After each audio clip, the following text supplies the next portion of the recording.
Assalamualaikum warahmatullahi wabarakatuh. Selamat siang semuanya. Pada kesempatan hari ini, kami dari kelompok 2 akan menjelaskan mengenai bab integral pada mata kuliah fungsi variabel kompleks. Kelompok kami beranggotakan 5 orang, yaitu ada Ahmad Daniel Farizi, Haji Sakapal Waguna, Rizky Syabani Ahmad, Yusuf Rafif Ramadan, dan saya sendiri yaitu Zidan Asari. Pada kesempatan kali ini kita akan membahas mengenai beberapa subbab yang ada pada akhir bab integral dalam fungsi variabel kompleks. Subbab yang akan kita bahas yang pertama adalah perluasan dari the Cauchy integral formula atau formula integral Cauchy. Lalu selanjutnya kita akan membahas mengenai pembuktian dari perluasan tersebut. Lalu kita akan membahas mengenai konsekuensi yang ditimbulkan dari perluasan tersebut. Lalu yang keempat kita akan membahas mengenai Liouville's theorem dan the fundamental of theorem of algebra. Lalu yang terakhir kita akan membahas mengenai maksimum modulus principal. Dan nantinya juga akan ada contoh-contoh soal yang berkaitan dengan subbab-subbab yang sudah disebutkan. Yang pertama kita akan membahas mengenai an extension of the Cauchy integral formula. Pada subbab kali ini akan dijelaskan oleh teman saya yaitu Rizky Syabani.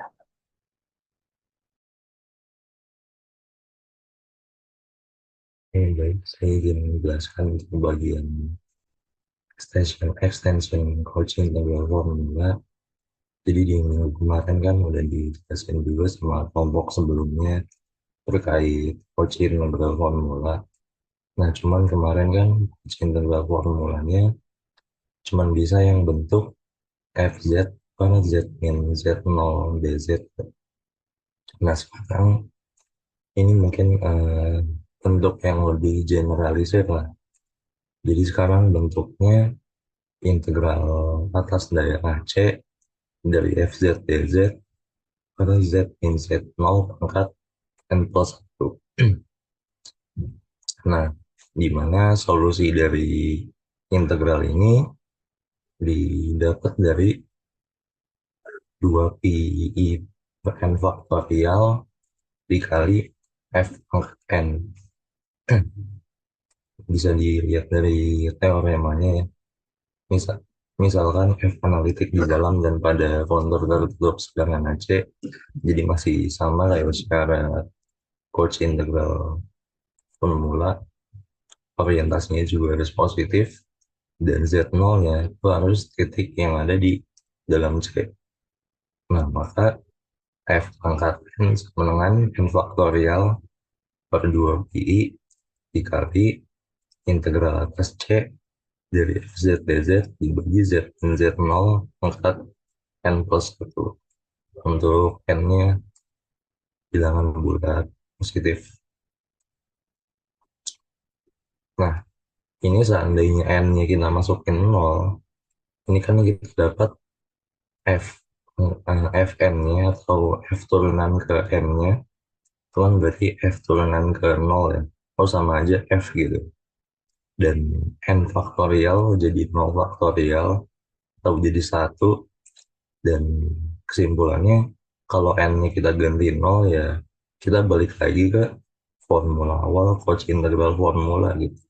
FZ0 sama dengan 1/2pi dikali integral atas C dari FZ dz dibagi Z min Z0.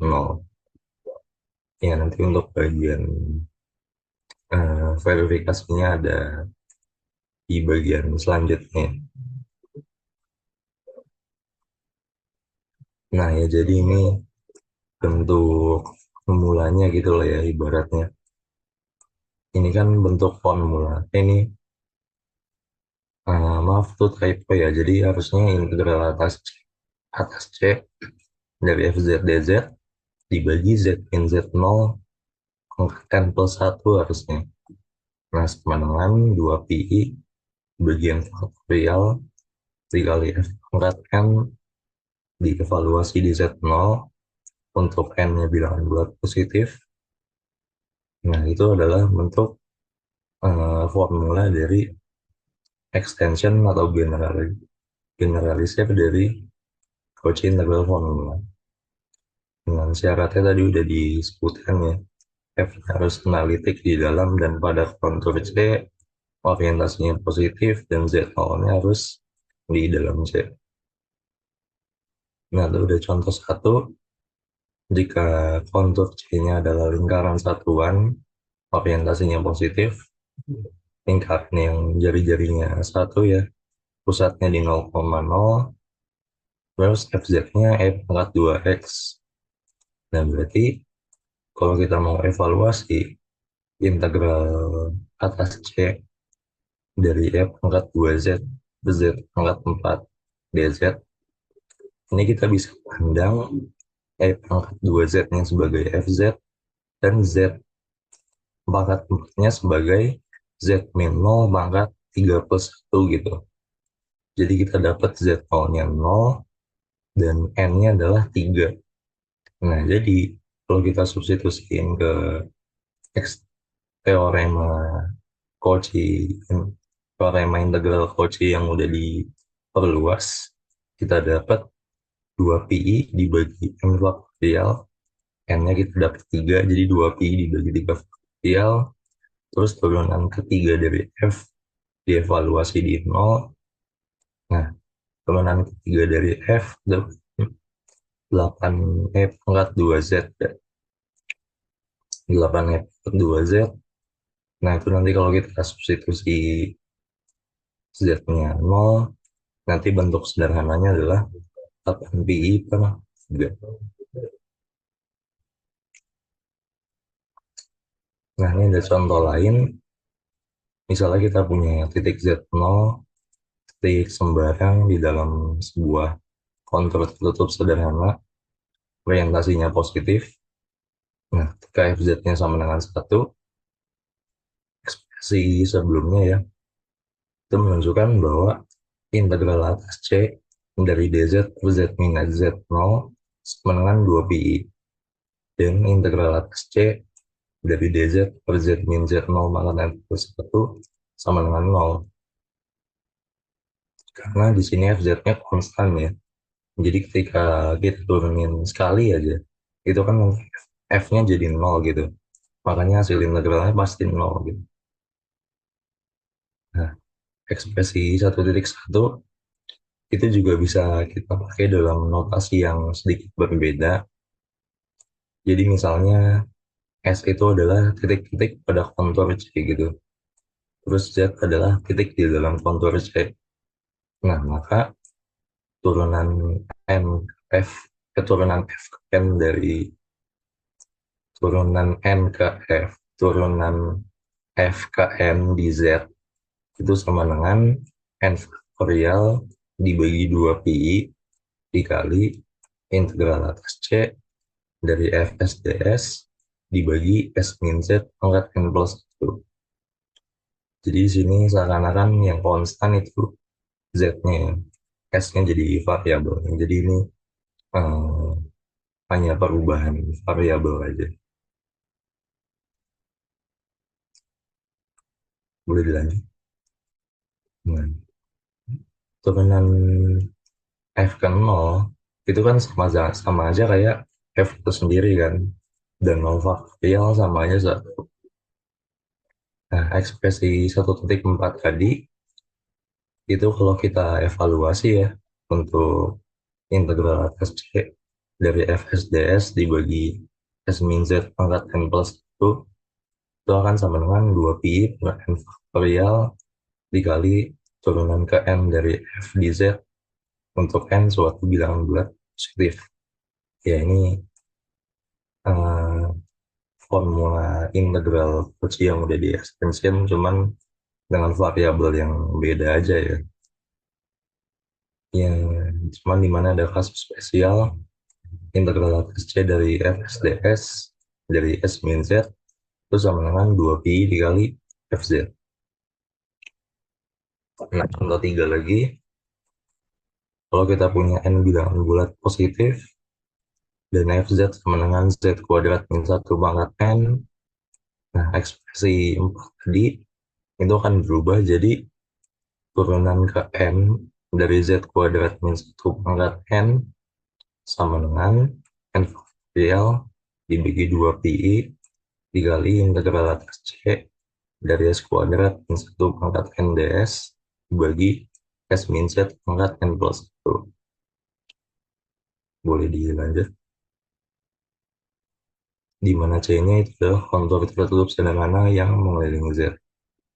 Nah, dari persamaan 1,7, kita bisa ngambil polinom Legendre PNZ dengan 1 per N faktorial dikali 2 pangkat N dikali turunan ke N dari Z kuadrat min 1 pangkat N. Lalu Pn dari Z sama dengan 1 per 2 N pangkat 1 per 2 pangkat N plus 1 dikali Pi dikali integral dari integral atas C dari S kuadrat min 1 pangkat N ds dibagi S min 1 pangkat N plus 1. Nah, ini kalau kita lihat S kuadrat min 1 pangkat N ds dibagi S min Z pangkat N plus 1 itu kan sama dengan S min 1 pangkat N dikali S plus 1 pangkat N dibagi S min Z pangkat N plus 1. Nah, kalau Z-nya kita ganti 1, itu kan jadi S 1 pangkat N dibagi S min 1 ya. Nah, dari si 1,9 kita bisa pakai hasil tadi buat nyari PN1. Jadi PN1 sama dengan 1 per 2 pangkat N plus 1 PI dikali integral atas C dari S kuadrat min 1 pangkat N ds dibagi S min 1.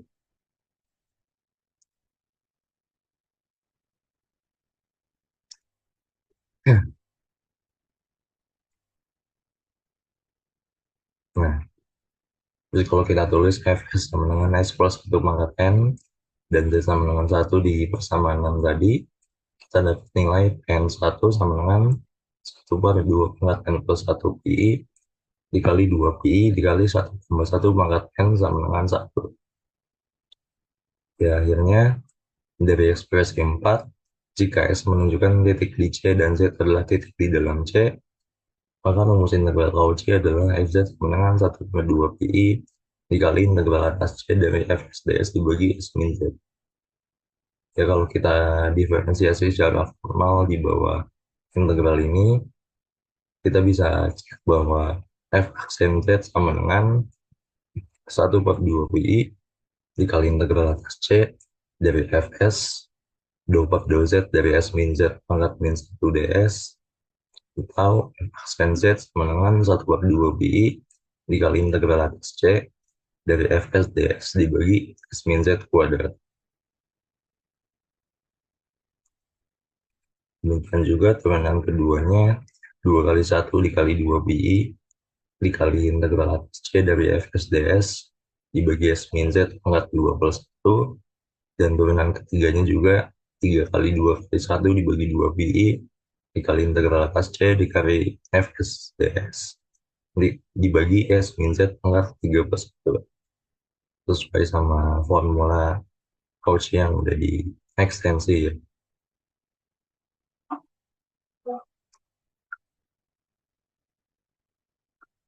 Untuk bagian selanjutnya akan dijelaskan oleh teman saya. Baik, selanjutnya kita akan membahas mengenai akibat dari ekstensi atau perluasan yang tadi kita sudah bahas. Nah, dari perluasan rumus integral Cauchy yang sudah dibahas tadi, itu kita mendapatkan teorema pertama yang menyatakan bahwa kalau sebuah fungsi f itu analitik pada sebuah titik tertentu, maka turunannya dari semua order itu juga analitik di titik tersebut. Untuk kita bisa ngebuktiin teorema ini dengan cara kita asumsiin bahwa fungsi f itu analitik di titik z0. Kalau di analitik di Z0 itu nantinya harus ada lingkungan atau neighborhood yang mana nilai mutlak Z min Z0 itu kurang dari epsilon dari Z0 di mana Z0 di mana F-nya analitik.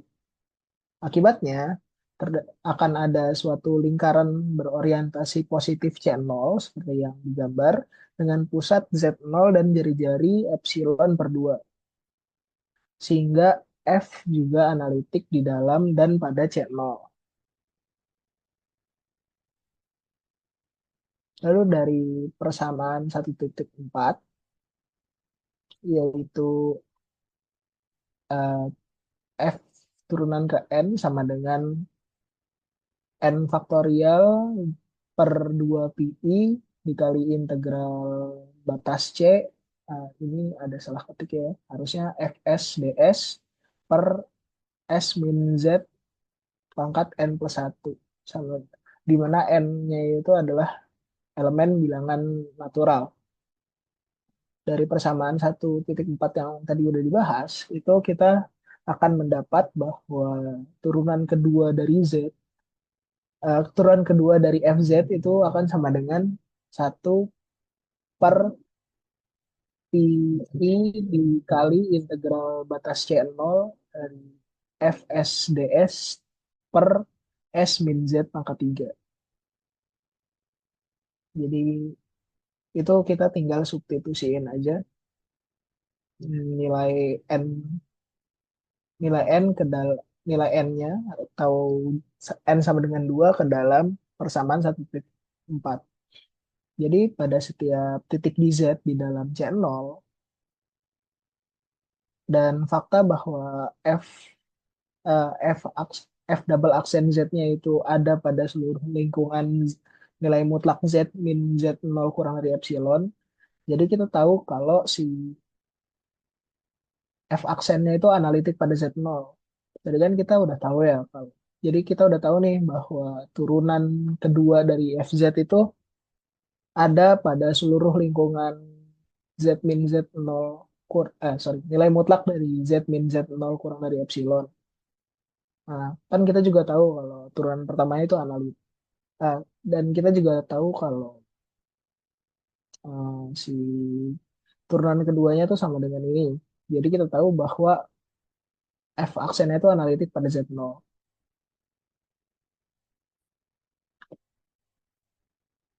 Argumen yang sama itu bisa kita terapin juga pada fungsi analitik F aksen untuk nyimpulin bahwa turunannya yaitu F double aksen itu bersifat analitik dan begitu seterusnya sehingga teorema yang tadi itu terbukti. Kalau untuk untuk sebuah fungsi F analitik di titik tertentu, turunan dari semua ordernya juga akan analitik di titik tersebut.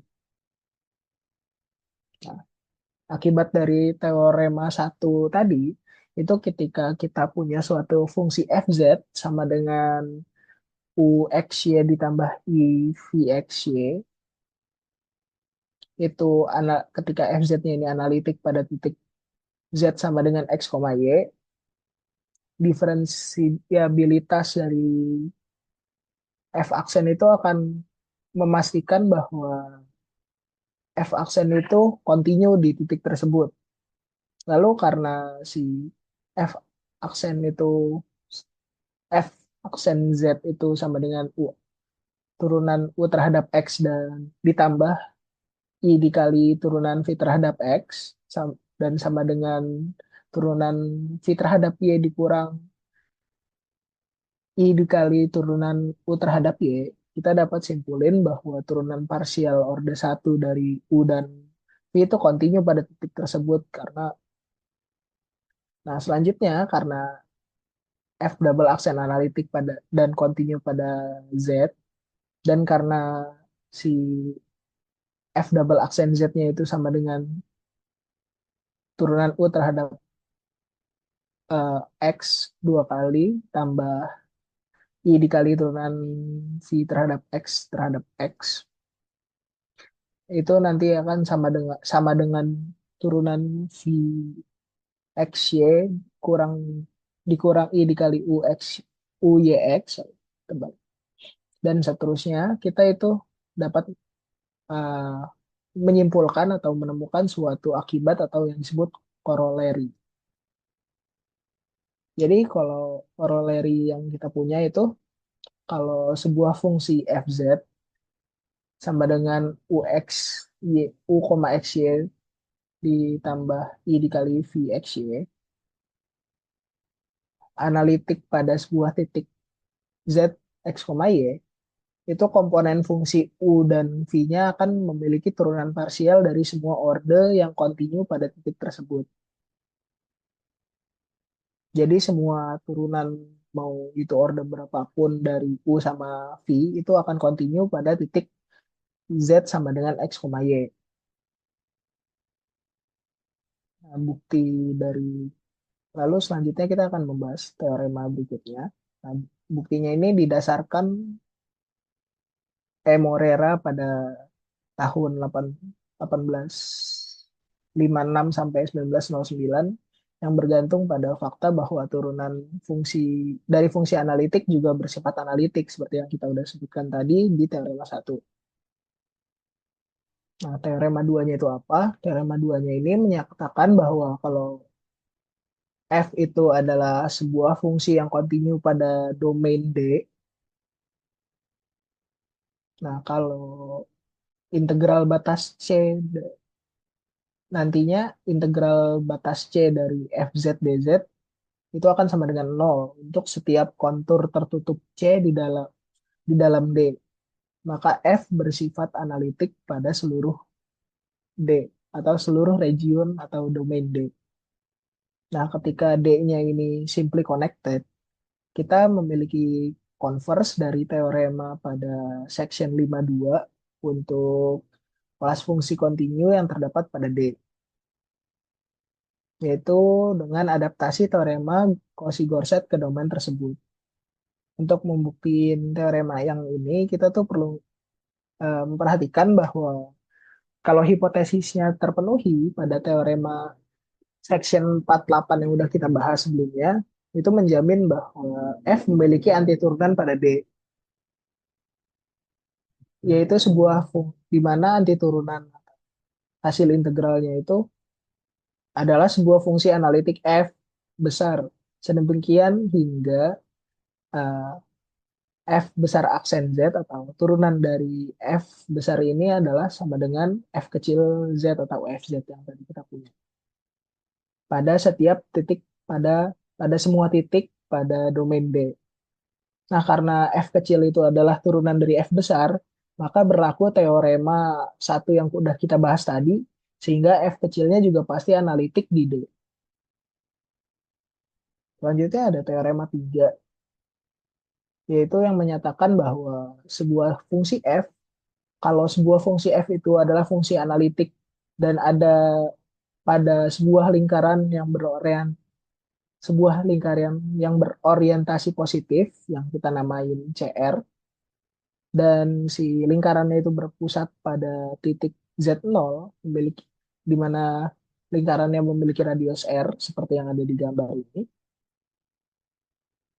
MR itu merepresentasikan nilai maksimum dari nilai mutlak FZ pada CR, sehingga nilai mutlak dari turunan ke N dari Z0 itu akan kurang dari atau sama dengan N faktorial dikali MR dibagi R pangkat N, di mana N-nya itu adalah bilangan bulat positif. Nah, pertidaksamaan 3.2 yang kita sebut tadi itu disebut dengan Cauchy inequality yang merupakan konsekuensi langsung dari persamaan integral Cauchy yang sudah kita ekstensi dari integral Cauchy yang kita bilang tadi, yang udah kita bahas di teorema section 55. Ketika ketika N adalah bilangan bulat positif tentunya. Nah, kita membutuhkan teorema di section 47 yang mana masih kita batas bahwa untuk modulus integral kontur, untuk kita dapat bahwa si nilai mutlak dari turunan ke N dari Z0, FZ0 ini tuh akan kurang dari N faktorial dibagi 2pi dikali MR dibagi R pangkat N plus 1 dikali 2VR, 2PR, di mana N-nya nilai, di mana N-nya itu bilangan bulat positif. Nah, MR-nya itu kita definisiin sama kayak pernyataan dari teorema 3 tadi.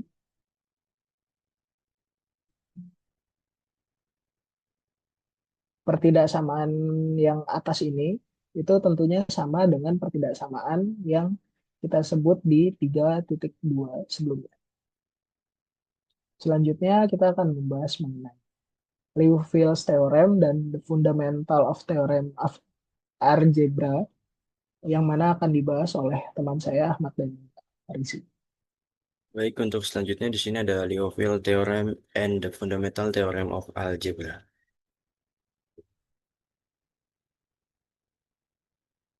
Oke, di sini ketasamaan Cauchy dalam teorema 3 pada bagian 57 dapat digunakan untuk menunjukkan bahwa tidak ada fungsi utuh kecuali suatu konstanta yang dibatasi pada bidang kompleks. Sehingga eh, muncul teorema Liouville, yang mana teorema 1 di sini, jika suatu fungsi f analitik dan terbatas pada bidang kompleks, maka Fz konstan pada seluruh bidang. Nah, untuk membuktikannya, kita asumsikan bahwa F ini dinyatakan dan diperhatikan sejak F analitik. Kemudian berdasarkan teorema 3 pada bagian 57 sebelumnya, dapat diterapkan dengan pilihan Z0 dan R apapun. Nah, pada ketasamaan Cauchy 2 ini, dalam teorema tersebut memberitahu kita bahwa ketika N sama dengan 1, itu menjadi rumus dasarnya itu mutlak F pangkat NZ0 itu akan kurang dari sama dengan N faktorial per 2pi dikalikan dengan MR per R pangkat N plus 1 dikalikan 2PR. Maka ketika kita substitusi N sama dengan 1 menjadi mutlak F turunan pertama Z0 itu kurang dari sama dengan 1/2pi dikalikan MR per R kuadrat dikali 2PR. Kemudian disederhanakan menjadi mutlak F aksen Z0 itu kurang dari sama dengan MR per R. Next. Nah, selain itu, kondisi keterbatasan pada F ini memberitahu bahwa konstanta non-negatif M ada sedemikian rupa sehingga mutlak Fz itu akan kurang dari sama dengan M untuk semua Z. Dan karena konstanta MR dalam ketasamaan satu selalu kurang dari M, maka persamaannya menjadi mutlak F aksen Z0 itu kurang dari sama dengan M per R. Nah, di mana R dapat bernilai besar secara sembarang. Kemudian sekarang untuk M, dalam pertidasamaan dua ini tidak bergantung pada nilai R yang diambil. Oleh karena itu, ketasamaan tersebut berlaku untuk nilai R yang besar sembarang hanya jika F aksen Z0 itu sama dengan 0. Karena pilihan Z0 bersifat sembarang, hal ini berarti bahwa F aksen Z itu sama dengan 0 berada dimanapun pada bidang kompleks. Oleh karena itu, F adalah fungsi konstan sesuai dengan teorema di bagian 25. Dan teorema berikut ini disebut sebagai teorema dasar aljabar dan mengikuti dengan mudah teorema Liouville. Next. Kemudian di sini ada teorema yang kedua yaitu polinomial apapun gitu. Di mana berbunyi PZ itu sama dengan A0 ditambah A1Z ditambah A2Z kuadrat ditambah seterusnya sampai ditambah AN Z pangkat N dengan AN itu tidak sama dengan 0. Nah, derajat N, N lebih dari sama dengan satu ini memiliki setidaknya satu nol, yang artinya ada setidaknya satu titik Z0 sehingga ketika P Z0 itu sama dengan 0. Nah, pembuktiannya itu dengan menggunakan kontradiksi. Misalkan PZ itu tidak 0 pada semua nilai Z. Maka untuk hasil bagi 1 per PZ jelas analitik atau FZ fungsi Z. Ia juga dibatasi pada bidang kompleks. Untuk melihat bahwa itu dibatasi, pertama-tama kita mengingat pernyataan 6 pada bagian 5, yaitu ada bilangan positif R, sehingga mutlak 1 per PZ itu kurang dari 2 per mutlak AN dikalikan dengan R pangkat N. Kapanpun mutlak Z itu lebih dari R.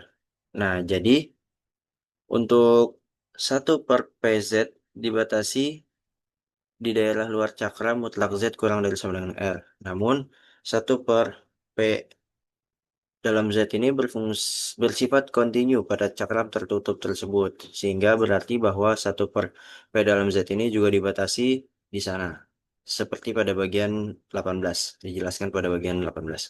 Oleh karena itu, 1/P dalam Z ini dibatasi di seluruh bidang. Nah, dari teorema Liouville dapat disimpulkan bahwa 1/P dalam Z ini dan akibatnya PZ itu adalah konstan. Tetapi PZ tidak konstan sehingga hal ini merupakan kontradiksi. Nah, teorema dasar ini memberitahu kita bahwa setiap polinomial PZ berderajat n lebih dari sama dengan 1 itu dapat dinyatakan sebagai perkalian faktor linear, yang mana PZ itu sama dengan C dikalikan Z min Z1 dikalikan Z min Z2 seterusnya sampai Z min dikalikan dengan Z min Zn, di mana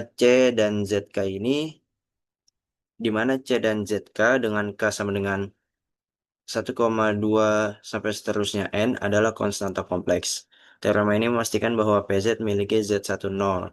Nah, kemudian menurut latihan nomor 8 pada bagian 5,9, PZ ini sama dengan Z min Z1 dikalikan Q1 Z, di mana Q1 Z adalah polinomial berderajat N-1. Argumen yang sama diterapkan pada Q1Z dengan mengungkapkan bahwa ada bilangan Z2 sehingga PZ menjadi sama dengan Z min Z1 dikalikan Z min Z2 dikalikan Q2Z, di mana Q2Z adalah polinomial berderajat N-2. Dengan melanjutkan cara ini, maka kita bisa sampai pada ekspresi 3. Beberapa konstanta ZK dalam ekspresi 3 tentu saja dapat muncul lebih dari satu kali, tetapi jelas bahwa PZ tidak dapat memiliki lebih dari N angka 0 yang berbeda. Next. Nah, untuk selanjutnya akan dijelaskan oleh teman saya.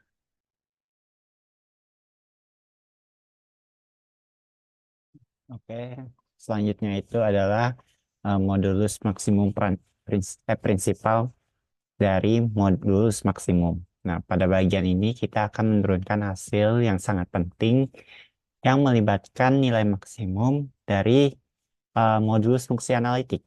Nah, kita akan menggunakan lemma yang sangat dibutuhkan untuk menyelesaikan masalah ini, yaitu lemmanya kita memisalkan mutlak dari FZ atau modulus dari FZ itu kurang dari modulus dari FZ0 di setiap titik Z dalam suatu lingkungan Z mutlak Z min Z0 kurang dari epsilon, di mana F itu bersifat analitik. Nah, maka dapat kita simpulkan bahwa FZ itu memiliki nilai konstan FZ0 di seluruh lingkungan tersebut. Nah, untuk membuktikannya, kita harus mengasumsikan kalau F itu memenuhi kondisi yang diberikan. Lalu kita memisahkan Z1, titik lain dari Z0 yang berada pada lingkungan yang diberikan. Lalu kita anggap P adalah jarak dari Z1 ke Z0. Nah, misalkan ada CP menunjukkan lingkaran terarah positif dari mutlak Z min Z0 sama dengan P yang berpusat di Z0 dan melalui Z1. Nah, itu ada gambarnya di bawah. Maka kita dapat membentuk integral Cauchy-nya itu menjadi next. Nah, integral Cauchy-nya itu menjadi FZ0 sama dengan 1/2pi integral dari kontur CP dari fungsi FZ per Z min Z0 dz. Nah, kita akan menggunakan representasi parametrik Z sama dengan Z0 ditambah rho EI theta, di mana tetanya itu berada pada 0 sampai 2pi, dan batas CP itu kan tadi kita gunakan batas parametrik tadi ya, maka kita akan ubah integral yang di atas tadi menjadi FZ0 sama dengan 1/2pi integral dari 0 sampai 2pi dari F FZ0 ditambah rho EI theta D theta. Itu bakal menjadi hasil dari integral yang sudah kita substitusi dengan representasi parametrik tadi. Dari persamaan 2, bahwa kita ketika suatu fungsi bersifat analitik di dalam dan pada lingkaran tertentu, nah nilainya itu pada pusat lingkaran merupakan rata-rata aritmatik dari nilainya pada lingkaran tersebut. Nah, ini bisa kita sebut sebagai teorema nilai rata-rata Gauss. Nah, dari persamaan 2 tadi, kita bisa dapat bentuk pertidaksamaannya menjadi eh, modulus FZ0 itu kurang dari sama dengan 1/2π integral dari 0 sampai 2π dari mutlak FZ0 ditambah rho EI theta D theta. Nah, itu akan menjadi persamaan 3 kita. Selanjutnya,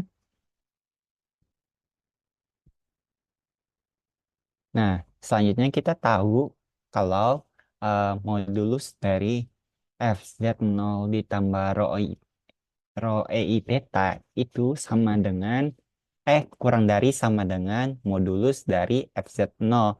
Karena kan tadi kan Z-nya itu kita gunakan parametrik Z0 ditambah rho EI theta. Nah, kan tadi kan sebelumnya awal-awal banget kan ada tuh modulus FZ itu kurang dari sama dengan FZ0. Nah, ujung-ujungnya nanti kita mau bawa ke situ lagi. Nah, secara tidak langsung dari yang persamaan keempat ini bisa kita ketika kita integralkan kedua ruasnya itu menjadi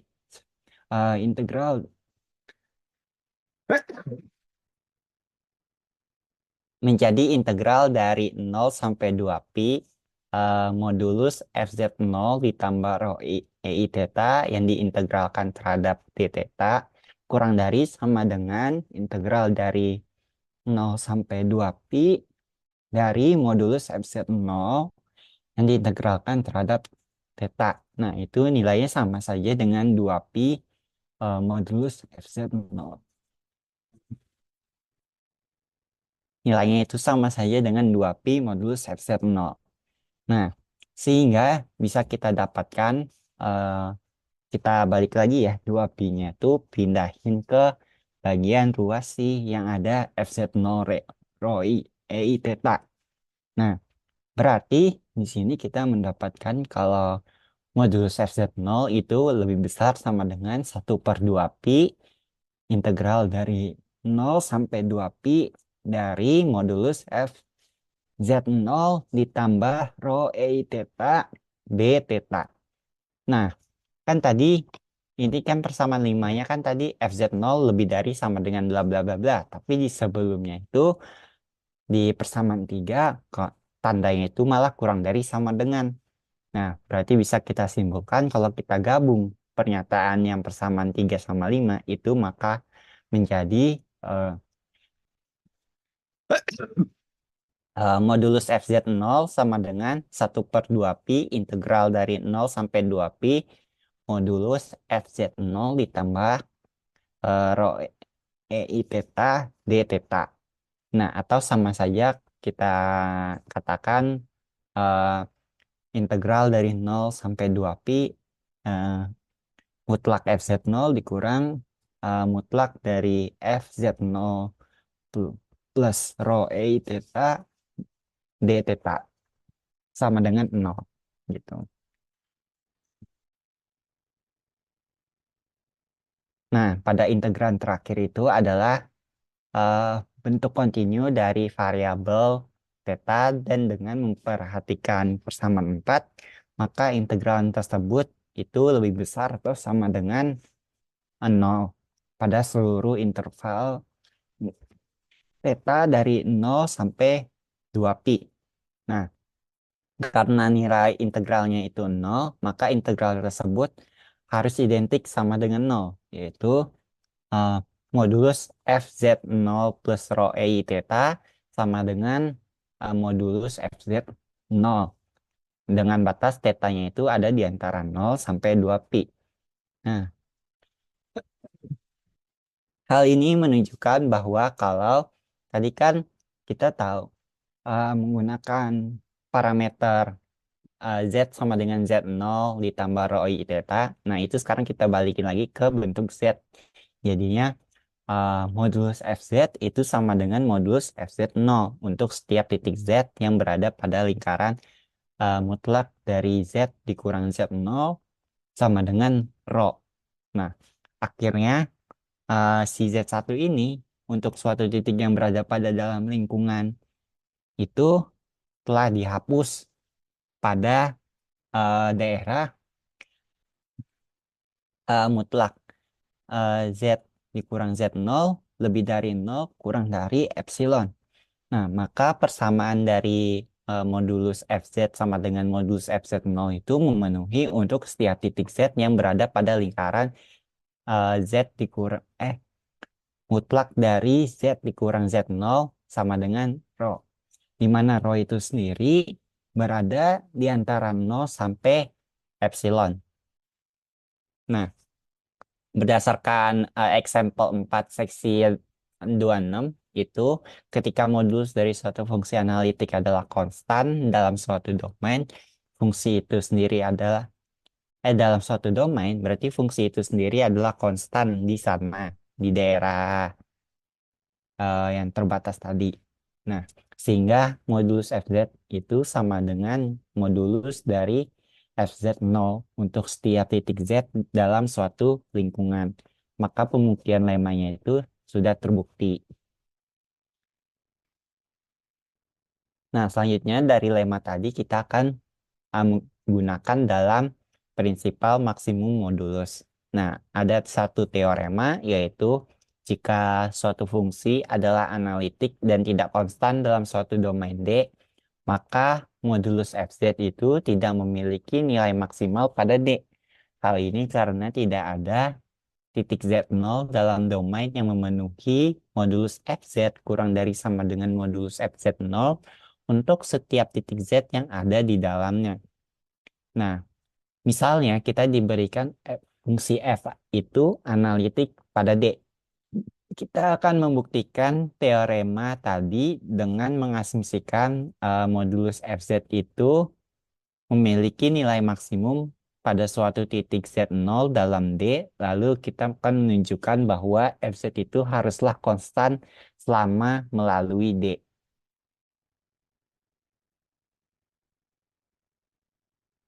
Next.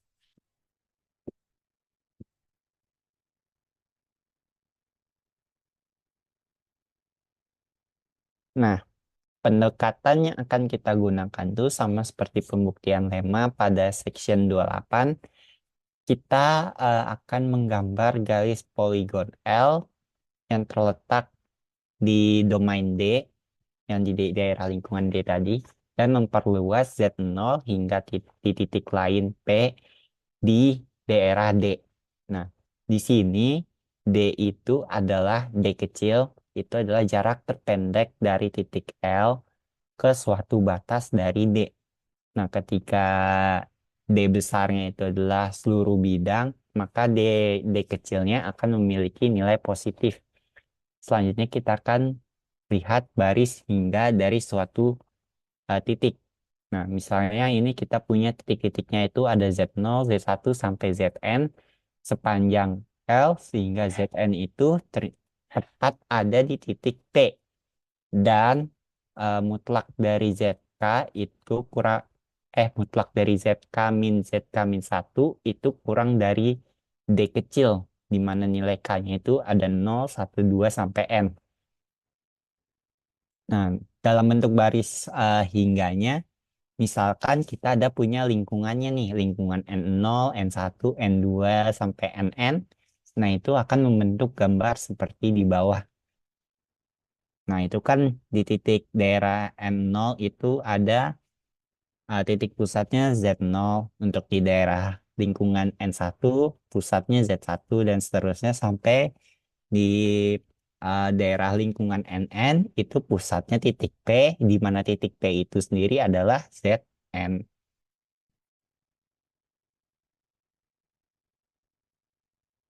Nah, untuk setiap NK itu memiliki pusat ZK dalam radius D. Nah, dapat kita lihat F itu analitik dalam setiap lingkungan yang berada pada dalam D. Dan pusat lingkungannya itu eh, NK, yaitu yang dimana K-nya adalah 0, 1, 2, sampai N, itu berada pada lingkungan NK-1. Nah, karena modulus FZ itu kita asumsikan memiliki nilai maksimum di D, ketika Z0 ini menunjukkan bahwa nilai maksimumnya berada di N0 pada suatu titik. Dengan menggunakan lemma tadi, FZ itu memiliki nilai konstan FZ0 melalui N0. Secara khusus, ini menunjukkan bahwa FZ1 sama dengan FZ0. Artinya, modulus FZ itu kurang dari sama dengan modulus FZ1 untuk setiap titik Z di N1. Dan lemma ini dapat kita terapkan menjadi FZ sama dengan FZ1 sama dengan FZ0. Nah, ketika Z-nya berada di N2, ya udah berarti FZ1-nya kita ganti jadi FZ2. Nah, langkah ini akan terus berulang-ulang sampai ke NN, di mana NN itu titik pusatnya adalah ZN. Nah, maka ujung-ujungnya kita akan mendapatkan FZN sama dengan FZ0. Nah, ingat kembali kalau Zn itu bertepatan di P, titik P. Nah, di mana suatu titik selain Z0 yang ada di dalam D. Dapat kita simpulkan bahwa Fz itu sama dengan Fz0 untuk setiap titik Z yang ada di dalam D. Maka teoremanya itu sudah terbukti benar. Nah, selanjutnya itu kalau suatu fungsi analitik untuk setiap titik pada suatu lingkungan tertutup R sehingga F kontinu melalui R sehingga modulus FZ memiliki nilai maksimum di R eh, itu ada pada di section 18. Jika terdapat suatu non-negatif konstan M yang menyebabkan modulus FZ itu kurang dari sama dengan M untuk di setiap titik Z di R, ketidaksamaan itu setidaknya memiliki satu titik yang memenuhi. Nah, jika fungsi F itu fungsi konstan, secara tidak langsung ini menunjukkan bahwa modulus FZ itu sama dengan M untuk setiap titik Z di R. Namun, jika FZ itu tidak konstan, maka secara tidak langsung jelas kalau modulus FZ itu tidak sama dengan M untuk setiap titik Z di R. Akhirnya kita mendapatkan suatu korelasi penting, yaitu selanjutnya. Nah, korelasinya itu adalah kita memisahkan F itu kontinu pada suatu interval tertutup R, analitik, dan tidak konstan di dalam suatu lingkungan R. Maka nilai maksimum dari modulus FZ itu ada di dalam R dan akan selalu menuju di suatu batas R yang dan tidak ada berada di dalamnya. Jadi intinya itu kayak nilai maksimumnya itu ada di batas pinggiran dari daerah R. Nggak pernah ada menuju ke daerah di dalam R. Nah, ketika fungsi F itu pada korelasi ini ditulis sebagai Fz sama dengan UXY ditambah IVXY, komponen UXY ini adalah nilai maksimum di R yang diasumsikan berada pada batas daerah R dan tidak pernah berada di dalam, di mana ini adalah bentuk harmonik dari section 27. Hal ini menyebabkan komposit fungsi GZ, yaitu eksponen dari FZ, kontinu di dalam R, analitik, dan tidak konstan di dalam suatu batas. Nah, sehingga modulus dari GZ itu sama saja dengan eksponen dari UXY yang kontinu di R, di daerah R besar. Nah, harus kita asumsikan nilai maksimumnya berada di suatu batas R. Mengingat sifat eksponensial yang semakin meningkat, maka nilai maksimum UXY juga berada pada batas R.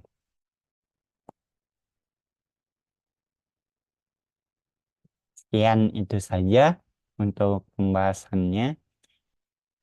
Selanjutnya akan ditutup oleh teman saya.